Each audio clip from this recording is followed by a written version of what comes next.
ओडिया अस्मिता को लेकिन दिल्ली जीवा बा ताकू आसिक भुवनेश्वर कहवा ये गोटे राजनीतिक प्रसंग हो पारे किंतु बहुत कथा अच्छे जोटा कि माननीय मुख्यमंत्री सार्वजनिक करेंगे ना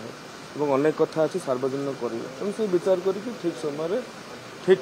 मंतव्य ठीक मतामत दिए ओडिया अस्मिता को लेकिन दिल्ली जीवा बा ताकू आसिक भुवनेश्वर कहवा ये गोटे राजनीतिक प्रसंग हो पारे किंतु बहुत कथा अच्छे जोटा कि माननीय मुख्यमंत्री सार्वजनिक करेंगे ना अनेक कथा अच्छी सार्वजनिक करेंगे तेणु से विचार करके ठीक समय ठीक मंतव्य ठीक मतामत दिए ओडिया अस्मिता को लेकिन दिल्ली जीवा बा ताकू आसिक भुवनेश्वर कहवा ये गोटे